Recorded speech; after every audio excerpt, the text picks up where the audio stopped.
Hi everyone, आइए जानते हैं एस्पिरिन के बारे में। Aspirin non steroidal anti inflammatory drug का ही एक हिस्सा है और ये दवाई बहुत ही सारे इस्तेमाल में ली जाती है। जैसे ब्लड थिनर के रूप में इसको यूज़ किया जाता है बहुत ही कॉमनली।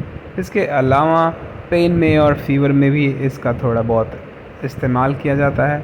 ये दवाई बेसिकली बहुत सारे इसके बेनिफिट्स होते हैं। जैसे ये हार्ट की प्रॉब्लम्स को कम करता है। जैसे फॉर एग्ज़ाम्पल हार्ट में मायोकार्डियल इन्फाक्शंस हो सकता है, तो उसके होने वाली प्रॉब्लम्स को भी ये काफ़ी कम कर देता है, क्योंकि ब्लड को थिन कर देता है और क्लॉट्स जो फॉर्म होते हैं उनको रोक देता है।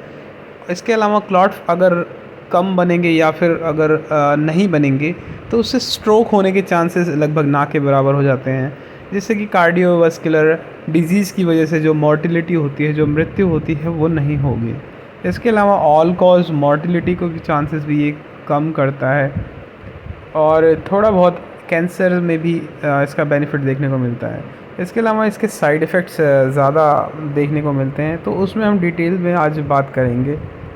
तो साइड इफ़ेक्ट की बात हम करेंगे, जैसा कि इमेज में आप देख सकते हैं कि इंट्राक्रेनियल हिमरेज और गैस्ट्रोइंटेस्टिनल हिमरेज देखने को मिल सकते हैं। बेसिकली ये जब ब्लड थिन हो जाता है तो उसके साथ साथ कुछ वेसल्स जो होती हैं वो भी नैरो हो जाती हैं और थिन हो जाती हैं, तो वो रप्चर होने के चांसेस उनके ज़्यादा रहते हैं।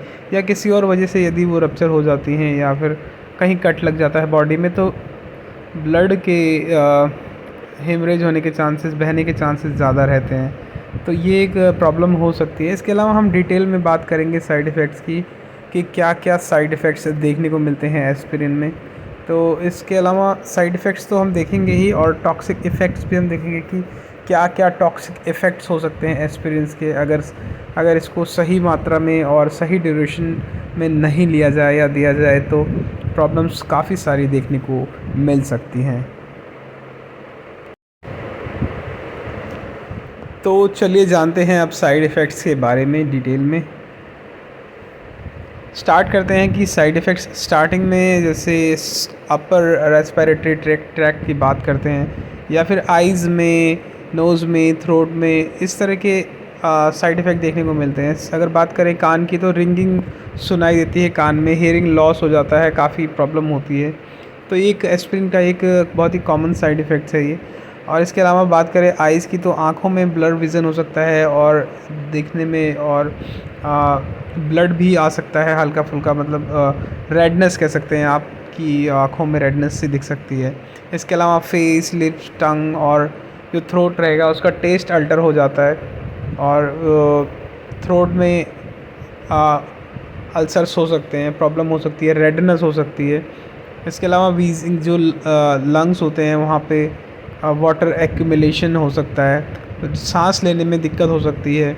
इसके अलावा जो सांस जो है वो तेज़ हो सकती है, ब्रीथिंग मतलब फास्ट हो सकती है, कार्डियक रेट जो है वो बढ़ सकता है।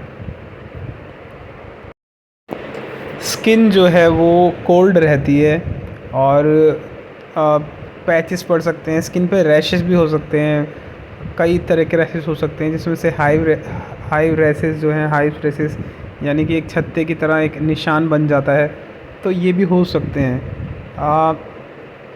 अगर बात करें स्टूल्स की, यानी कि जो फीसिस हैं, उसका जो कलर है वो रेड कलर का हो सकता है, क्योंकि ब्लड जो है वो फीसिस में निकल रहा होता है, तो उसके कलर को वो रेड कर देता है।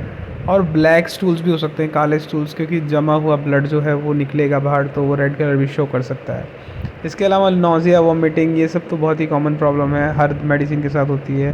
स्टमक पेन हो सकता है, हार्ट बर्न हो सकता है, वॉमिटिंग हो सकती है। स्टमक पेन और हार्ट बर्न जो है अल्सर्स की वजह से हो सकता है। अल्सरेशन जो है वो क्या होता है कि जो स्किन, जो स्टमक होता है उसके ऊपर एक लाइनिंग होती है, उसको बोलते हैं इंटरनल म्यूकोसा। वो म्यूकस मेम्ब्रेन जो होती है वो डैमेज हो जाती है, जिसकी वजह से अल्सर्स फॉर्म हो जाते हैं। तो ब्लड में ब्लडी जो वॉमिटिंग होती है, तो वॉमिटिंग में ब्लड भी आ सकता है इसी अल्सर्स की वजह से। अल्सर जब होता है तो उसके बाद जो सीवियर रूप होता है उसका अल्सर का, कि ब्लीडिंग के साथ फॉलोड बाय ब्लीडिंग, तो जो लेयर डैमेज होगी तो ब्लड वेसल्स जो है वो एक्सपोज होने लगती हैं, कांटेक्ट में आने लगती हैं फूड के, तो वो और ज़्यादा डैमेज होने लगती हैं, तो इसकी वजह से वो रप्चर हो जाती हैं कई बार, तो ब्लड वो निकलता है, तो फिर वॉमिट में भी ब्लड आ सकता है। और इसके अलावा बात करें तो सिम्टम्स देखते हैं। अगर ओवरडोज हो जाए एस्पिरिन तो फिर क्या क्या सिम्टम्स देखने को मिलते हैं। रेस्टलेसनेस हो सकती है, इरिटेबिलिटी हो सकती है, और भी बहुत सारी चीज़ें हो सकती है, जैसे कि अनऑर्गेनाइज्ड टॉकिंग हो जाएगा, फियर रहेगा, नर्वसनेस रहेगी, कन्फ्यूज़न रहेगा, डिजीनेस रहेगी, एबनॉर्मेलिटी रहेगी। मतलब शरीर जो है थोड़ा सा अलग तरह से बिहेव करने लगेगा। इसके अलावा मूड स्विंग्स हो सकते हैं, मतलब घबराहट हो सकती है, और हेलुसिनेशन मतलब कि कन्फ्यूज़न, एक तरह से एक अलग तरह की परिस्थिति बन जाती है उसमें। थोड़ा सा समझने, सोचने और समझने की शक्ति कम हो जाती है, और ड्राउजीनेस हो सकती है, उबासियाँ आना, थोड़ा सा अलग तरह का एक बिहेवियर हो जाता है। इसके अलावा फ़ीवर भी हो सकता है, कभी कभी हो जाता है लेकिन जनरली नहीं होता है। और डबल विज़न मतलब धुंधला दिखाई देना, या फिर डबल डबल ट्रिपल ट्रिपल एक पूरा पैटर्न बन जाना, अलग सा ही दिखाई देना, चक्कर आना, इस तरह की चीज़ें बहुत ही ज़्यादा ओवरडोज की वजह से हो सकती है। अनकंट्रोलेबल शेकिंग, सेज़र आ सकते हैं, यानी एपिलेप्सी, इस तरह की चीज़ें हो सकती हैं। एपिलेप्सी में शेकिंग तो जाहिर सी बात होती है, क्योंकि वो मिर्गी के दौरे ही होते हैं। और इसके अलावा जो थ्रोट यानी गला जलना, ये बहुत ही ज़्यादा कॉमन प्रॉब्लम है, अल्सर्स की वजह से हो जाती है, क्योंकि जो लेयर है वो डैमेज हो गई है, तो वो फूड जो है वो इरिटेट करता है, तो उसकी वजह से वो डैमेज जो होता है वो पेनफुल हो जाता है।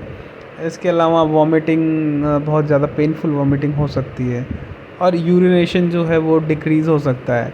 तो ये कुछ कॉमन साइड इफ़ेक्ट, कॉमन नहीं मतलब कॉमन साइड इफ़ेक्ट तो हमने पहले देखे। अब ये ओवरडोज़ की वजह से साइड इफ़ेक्ट्स जो हैं वो देखने को मिलते हैं। लेकिन यदि अगर एस्पिरिन या भी कोई भी दवाई अगर सही डोज़ में, सही मात्रा में अगर दी जाए, तो वो साइड इफ़ेक्ट जनरली कॉज़ नहीं करती है, और बेनिफिट्स होते हैं। जैसे कि खाने के बाद अगर रिकमेंड की गई है तो खाने के बाद ही लेना है, खाली पेट कभी भी ना लें। और ओवरडोज़ कभी भी ना करें, कि अगर ज़्यादा पेन है या फिर कोई और प्रॉब्लम है, तो एक की जगह आपने 2 मेडिसिन ले ली, 2 दवाई ले ली, तो वो आपको इफ़ेक्ट ज़्यादा ना दे करके साइड इफ़ेक्ट ज़्यादा दे देगी। तो इस तरह से जितनी रिकमेंडेड डोज़ है उतनी ही लेनी चाहिए। जो भी मेडिसिन है अगर हम ज़्यादा लेते हैं तो उसके साइड इफ़ेक्ट भी हमें ज़्यादा भुगतने को पड़ेंगे। तो आज के लिए इतना ही, धन्यवाद।